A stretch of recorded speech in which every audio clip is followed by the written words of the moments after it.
It was just kind of funny to look at this trip and knowing just from the one detailing of how we handle our deposits and where does that money sit while we handle those deposits. Knowing, awesome, we're now able to leverage that based on the mechanics of just how we handle it to pay for this entire trip.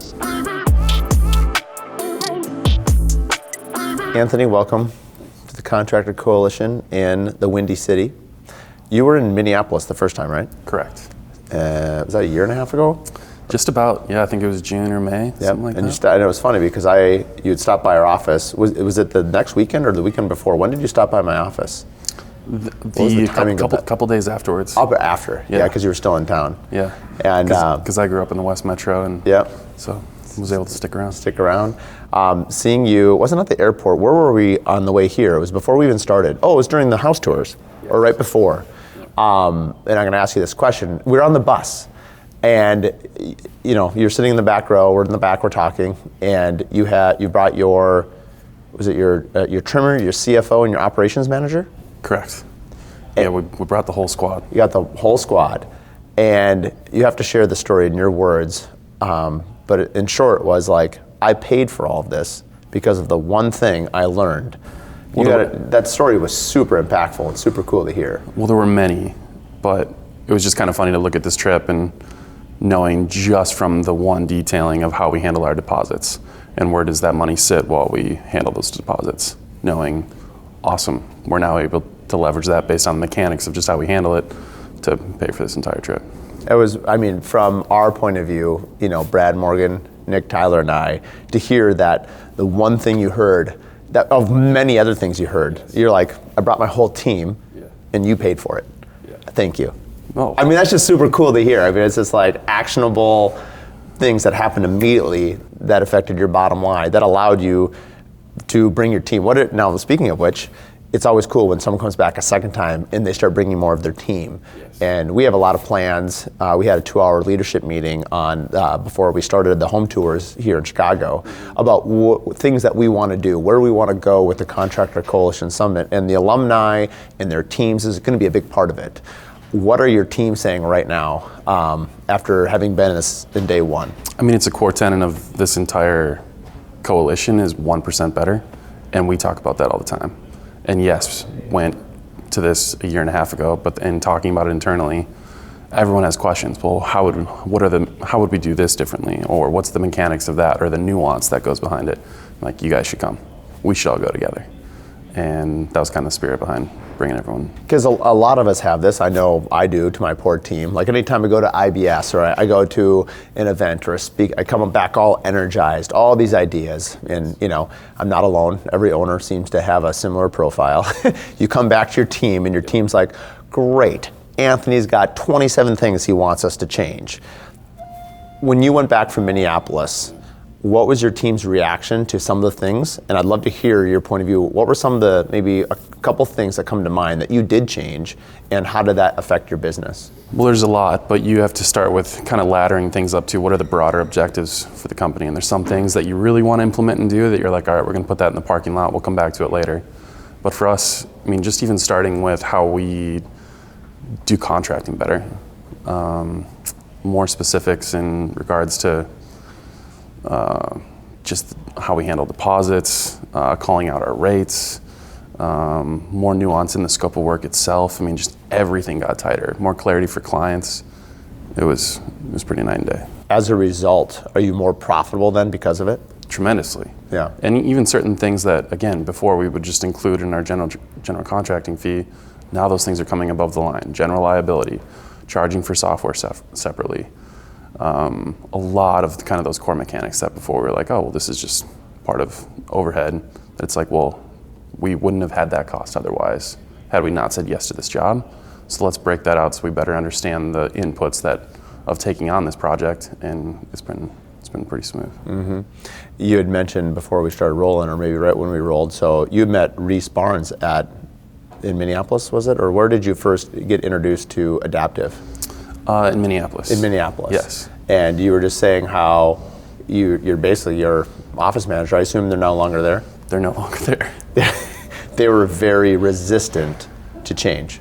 Well, a lot of people are. It's scary. It's different. Mm-hmm. But I mean, I tell people all the time, the way we're doing things today, it's going to be different 6 months from now. And so it's okay for things to break and figure out a new way for us to do it better. And honestly, I think it's a big thing for just the industry as a whole. We have to find ways to get more efficient in this business. So yeah, the industry as a whole can continue to thrive. So. How is, because we obviously use Adaptive a lot as well, and I'm one of their brand ambassadors in the Curious Builder and other entities that I have, and so obviously I know them, but I love hearing the story. What are some, if you were to describe how it's helped you, how has it helped your company and you specifically? For Adaptive, I mean, every detail as it relates to job costing all comes into one place right now.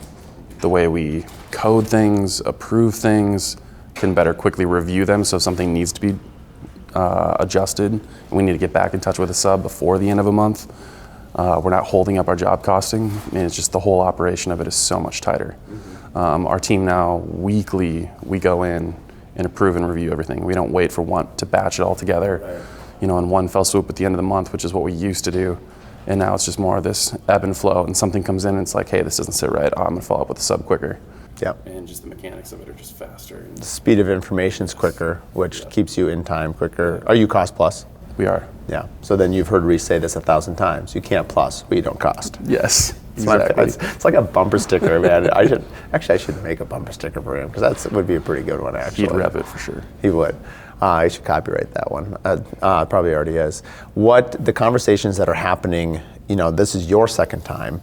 What are things that are maybe going deeper? You've had a year and a half to implement a lot of the things that you've heard.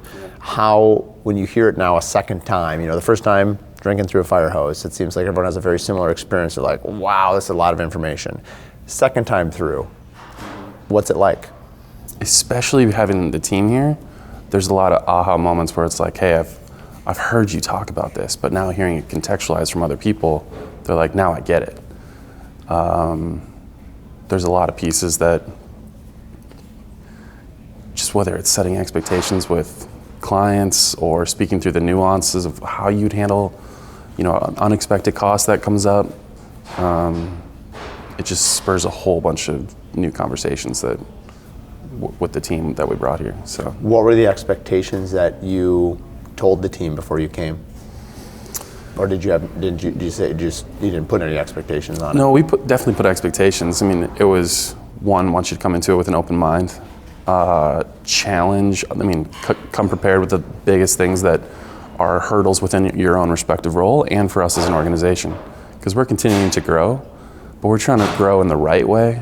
And it's just really helpful to see, okay, where's different people's businesses and how do they handle not only putting the right people in the right seats, but also what seats are even necessary as you handle that growth. And we're trying to answer a lot of those questions right now for ourselves. Do you think it would have been appropriate to come the first time with your whole team, or do you like the way it unfolded where you went almost like a discovery and then came back having implemented a few things with the whole team? Yeah, I definitely wouldn't do it differently for myself, but I also no reason to not bring other individuals if that's the core thing. I mean, to have our leadership team here has just been fantastic. Yeah. So it's a lot of fun. What's your total employee count at home? 23. 23? Yeah. Whew, that's a big company. Yeah. I'm really excited.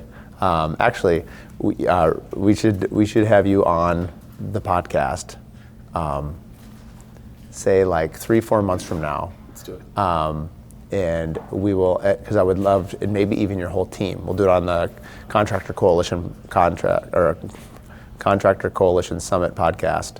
And I would love to hear their point of view after they've had 4 or 5 months to implement it. But I'd really love to get like how the other 19 people sort of receive this information. You're like, great, Anthony. How do you disperse it? Yeah, how do you disperse it? What's the reaction? Like, at what point to be like, hey, how do I go to the next time? Anyway, I'm really curious to see how that goes for you guys. Yeah, and even at 23, I mean, it's whole different sets of problems. And I was told the team before we came back here, I was like, you guys, it's all these little changes that are going to set us up for the next decade of what we're doing. And we can choose to kind of say, well, this is the status quo and this is the way it's always been done, or we can keep pushing. And I think for having the whole team here, it was like, wow, okay. Well, there's a lot of, there's so many things that you get, right? You get team unity, you get the bonding, you get a common vision. One of the things we'll talk about actually later today, Nick and I are doing a presentation about brand. And one of the things Nick does an extremely good job of this. I would like to also do a good job with my team. Sometimes we're not aware of whether we do a good job, but we can notice it in somebody else. But Nick is great at having a vision, and his team aligns up with his vision. And as an owner of a company, it's like you bring your people here so that your visions align, and then that the culture, hopefully, when you go back to the other 19 people in your company, can kind of go through and finding out that the sooner we find out someone is a fit or not a fit for our culture is probably best. And I don't know all the circumstances, but the fact that the person that was sort of resistant to that change is no longer there. Your culture, I assume the person that's there now is like, this is awesome, and that's the right culture fit for you. And one thing I've noticed about my own trajectory of my own career is like, where we were and where we're going. Hopefully, we continue to improve. And some people, as ownership, some people can't make the growth step or, the transition to another level. And it's hard because as humans, we get attached to people. But as business owners, we have to have we have to make sure that we're still staying true to what our vision is. And I think certain people have a better time with it than others. How have you sort of navigated those waters?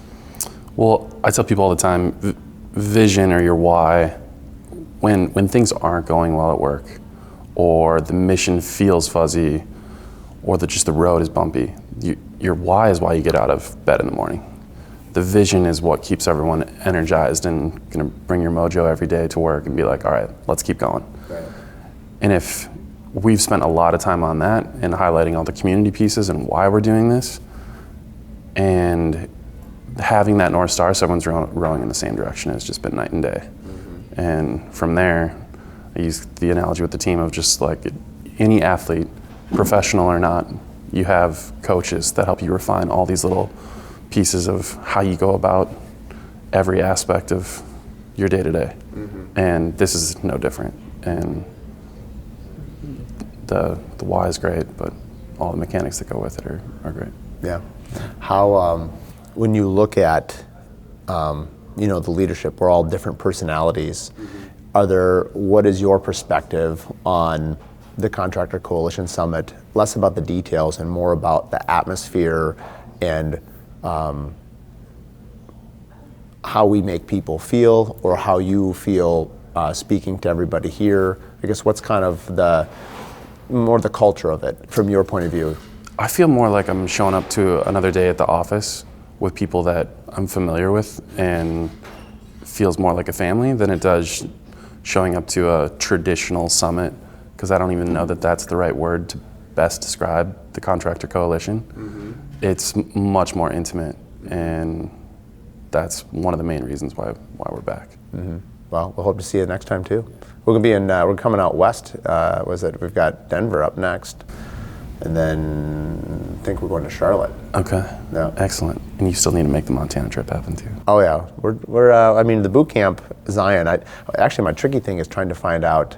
We were talking briefly on the bus, like where in the season would we put it? Because I think early September would be about perfect. Problem is it's always back to school, so it's a bit tricky on timing. Summer, I usually try to stay away from summer, which is, I love Montana, so I'll find a way to get there, don't worry. Excellent. Thanks for your time. Thank you. Yep. If you're interested in attending the Contractor Coalition in the future, please head to contractorcoalitionsummit.com or follow us on Instagram to find out more.